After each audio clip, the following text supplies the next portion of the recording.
Okay, people, it's time to end the madness and clear this up once and for all. Apostrophes are actually important, and not only do we tend to struggle with it in our writing, but most of our country is pretty terrible at it. So today we're going to talk about how apostrophes correctly show contractions and/or possession. For example, contractions are when we take a compound word or two words and condense them down to an even shorter version, and we show that apostrophe to show what's been cut. So cannot becomes can't, should not becomes shouldn't, would have becomes would've, etc. Now, a lot of people find this to be difficult because we confuse different versions of it's and there, which we'll talk more about a little bit later. But my biggest memory tip here is to remember that in contractions, apostrophes are kind of like surgical scars. When you see that little cut there, it's a sign that something used to be here and no longer is. I have taken out the N-O in not here. I have taken out the O in not here and the H-A here. So those contracted apostrophes are showing where letters used to be. Apostrophes can also show possession, like a dog's tail. If there's one dog has its one tail, it's showing possession. Or the men's room. It's the one room that all the men around can go to. Or the soprano's aria. If she's singing a very specific kind of opera song, and she's the only one who gets to sing it, she gets to own it. But where a lot of people mess up is, what do we do if the word ends in S? And believe it or not, it depends. If the word is one single person or one single item that ends in S, then you still will add the apostrophe S at the end anyway. So if James Potter has a flying car, which he didn't, we're going to say James's car with that extra apostrophe S. But if a group of people, like a family, or maybe even a plural noun that's not people, ends in S, then you only add the apostrophe and you don't add a second S.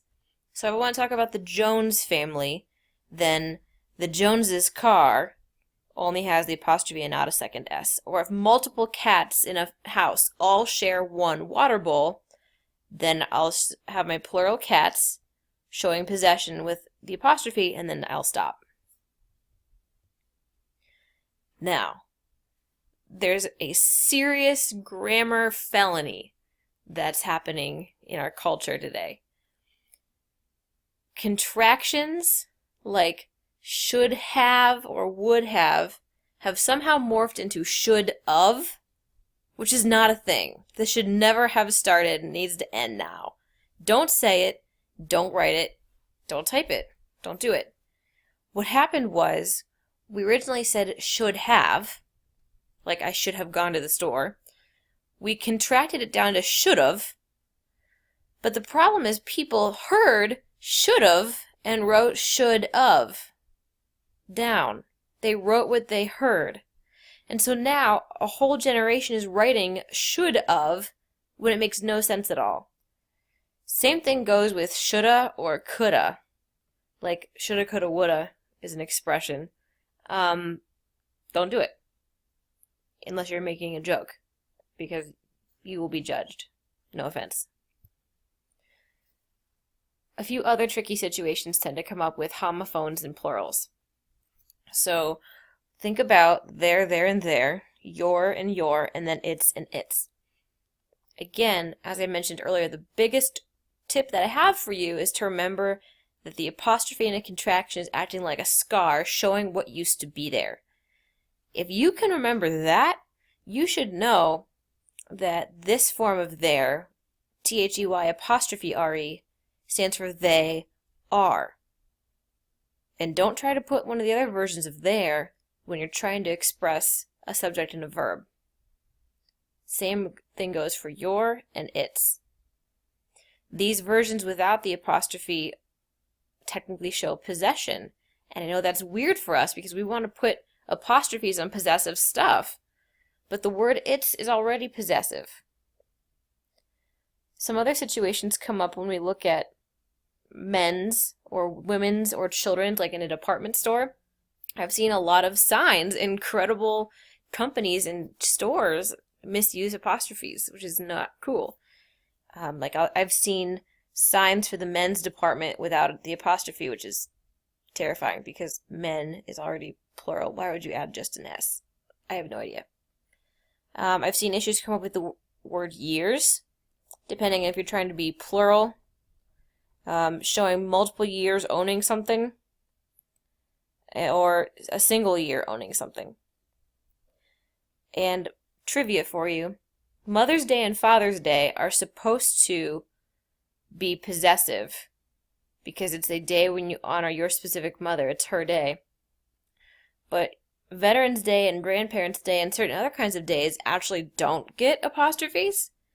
And I looked it up, and it's because the government wanted the American people to honor veterans, but this day is not just for veterans. So they didn't want there to be possession here, so they didn't put an apostrophe. Now, if you watch this video and you're still struggling with when do I put an apostrophe or not, or an S or not, here's my favorite way to think about it. Anytime I'm looking at a word, I always check if it's plural first and if it's possessive second. And I always go in that order. Because you have to think about things like, is the word already plural? Like the word children is already plural. Mice is already plural, and hour is already plural. Or do I need to add an S to it? If I want multiple dogs and not just one, I'll change it from dog to dogs. And once I figure out the plural status, then I will decide if it gets an apostrophe or not. Because if I only want it to be plural, I'm just going to stop. Don't put an apostrophe on something that's just plural and not possessive. Don't do it.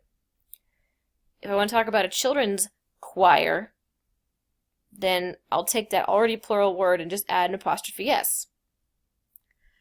But if I take a word that I have caused to be plural and want it to be possessive, again, I just got to pay attention. I got to think about, is this one dog or several dogs? One pencil or several pencils? One boy or several boys? So at the end of the day, this just requires some attention to detail and trying to figure out how many and who's owning what. So let's practice. Look at these 8 sentences and the words that I have underlined and bolded. See if you can figure out which ones are already fine and are already correct and which ones need to be edited because they don't show a use of an apostrophe correct. Let's look at the answers. In number 1, I'm trying to say it is going to be a great day, so I'm going to add in that apostrophe to show that I have contracted out the I in is. Same thing for number 2.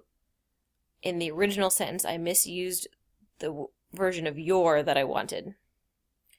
Women's shoes department is just fine. It's for all women, and it's being possessive. Which department? The women's one.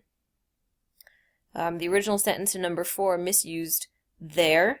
Make sure if it's possessive, use THEIR. In number 5, I needed to take out the word of and say have, because should of is not a thing. For number 6, if I want to talk about Britney Spears' world tour, this is one person whose name happens to end in an S, and since it's only one person, I'm adding the apostrophe S anyway, as opposed to a family name like Jones. And then finally, the aliens poisoned the world's water supply. If I'm just talking about Earth and one world, then I'm not going to add an extra S here. I'm just going to go one world apostrophe S. The water supply that is ours. And finally, number 8 was fine. The soldier destroyed the zombies' hideout. If there's lots of them, and they're all owning one hideout, then it's possessive that way. Thank you for listening, and let me know if you have any questions.